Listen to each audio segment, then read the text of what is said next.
పాలు నీళ్లు చివరకు పిల్లలు ఎంతగానో ఇష్టంగా తినే ఐస్ క్రీంలు చాక్లెట్ల వరకు ఏదీ వదలని కల్తీగాళ్లు ఇష్టారాజ్యంగా కల్తీకి పాల్పడుతూ ప్రజల ఆరోగ్యాలతో చెలగాటమాడుతున్నారు. నగరంలో వరుసగా వెలుగు చూస్తున్న ఈ కల్తీ దందా ఆందోళనకు గురిచేస్తోంది. కల్తీ ఆహార పదార్థాలను కట్టడి చేయాల్సిన అధికారులు చూసి చూడనట్లుగా వ్యవహరిస్తుండటంతో సిటీలో నకిలీ కల్తీ ఆహార పదార్థాల దందా 3 పువ్వులు 6 కాయలుగా సాగుతోంది.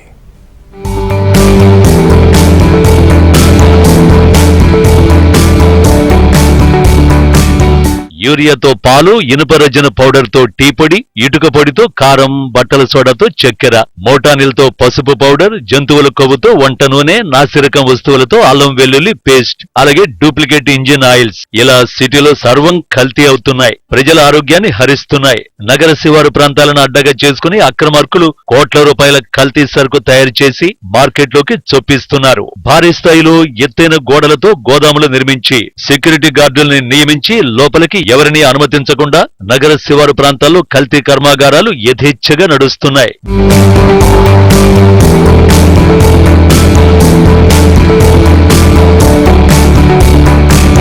నగరంలో కల్తీ మాఫియా రెచ్చిపోతోంది. గతంలో నిత్యావసర వస్తువులన్నీ గ్రామాల నుంచి నగరానికి ఎగుమతి అయ్యేవి. కల్తీగాళ్ల పుణ్యమా అని ఇప్పుడు ప్రతి వస్తువు పట్టణాల్లోనే తయారై గ్రామాలకు చేరుతోంది.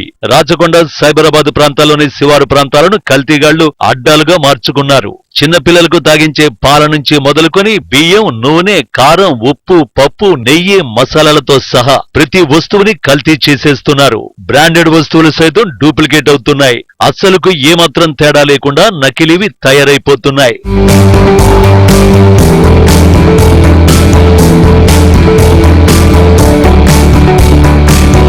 హైదరాబాద్ లో నకిలీ ఆహార పదార్థాలు పట్టుబడటం కొత్తేమీ కాదు.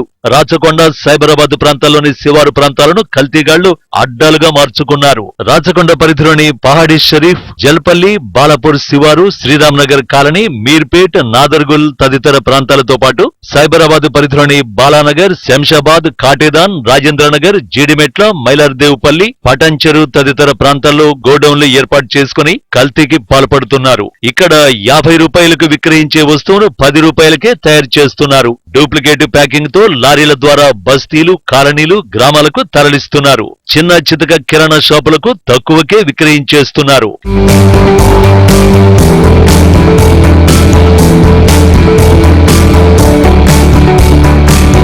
ఇక ఈ మధ్య నకిలీ ఐస్ క్రీములు తయారు చేస్తున్న ముఠాల వ్యవహారం కలకలం రేపింది.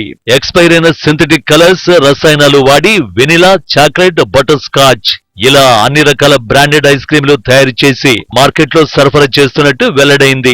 అయితే ఇప్పుడు పట్టుబడుతున్న ముఠాలు కొన్ని. హైదరాబాద్ తో పాటు శివార్లలో నకిలీ దందా కేంద్రాలకు లెక్కే లేదు. జంతువుల చర్మం, కొవ్వును, ఎముకల్ని మరగబెట్టి నూనెలు, డాల్డా తయారు చేస్తున్న ముఠాలకు సిటీలో కొదువే లేదు. అయితే సరిపడా అధికారులు లేకపోవడం, ఇలాంటి నకిలీ పదార్థాలు తయారు చేస్తున్న వారిని శిక్షించడానికి కఠినమైన చట్టాలు లేకపోవడం వల్ల అరెస్ట్ అవుతున్న, బెయిల్ తీసుకుని బయటకు వస్తున్న నిందితులు అడ్డాలు మార్చేస్తూ ఈ దందా కొనసాగిస్తున్నారు. ప్రభుత్వం అక్రమార్కులపై చర్యలు తీసుకోవాలని ప్రజలు కోరుతున్నారు. ప్రమాదకరమైన పరిస్థితిలో ఉంది. ఆహార కల్తీ ప్రతి నిత్యం ప్రతి వస్తువులో మనం చూస్తూ ఉన్నాము. దీని లోపల ఎన్నో చట్టాలు ఉన్నాయి. ముఖ్యంగా కేంద్ర ప్రభుత్వం 2006లో ఏదైతే food standards and safety act అని తీసుకురావడం జరిగింది. దాంట్లో అధికారాలు బాగా అధికారులకు అమలు కావడం లేదు. ఎక్కడ చూసినట్టే చిన్న చిన్న వస్తువుల దాని నుంచి పడితే ప్రతి దాంట్లో కల్తీ. చివరకు ఏంటంటే చాక్లెట్లలో కూడా గాంజా కలిపి అమ్మే పరిస్థితి ఏర్పడతా ఉన్నది. నూనెలలో కల్తీ ఉన్నది. అల్లము, వెల్లుల్లిపాయలది రెడీ మిక్స్ అని ఇస్తూ ఉన్నారు. సో బియ్యంలో కూడా కల్తీ చేస్తూ ఉన్నారు. గోధుమ పిండి, ఈ యొక్క వస్తువులలో కల్తీ, ముఖ్యంగా తిని బండారాల్లో కల్తీ చాలా డేంజరస్గా ఉంది. మిస్ బ్రాండింగ్ అంటాం. అంటే మార్కెట్లో ఒక బ్రాండెడ్ ఐటమ్ ఏదో ఉంటుంది అనుకుందాం, దాన్ని పేరు చెప్పి వేరే కల్తీ వస్తువులు దాంట్లో ప్యాక్ చేస్తారు. కల్తీ ఆహార పదార్థాల కారణంగా ప్రజల ఆరోగ్యంపై తీవ్ర ప్రభావం చూపెట్టే అవకాశం ఉంది. కల్తీ ఆహార పదార్థాలతో క్యాన్సర్ వంటి ప్రాణాంతక వ్యాధులు కూడా సోకే అవకాశం ఉంది. తక్కువ సమయంలో డబ్బు సంపాదించడమే లక్ష్యంగా అడ్డదారులు తొక్కుతున్నారు.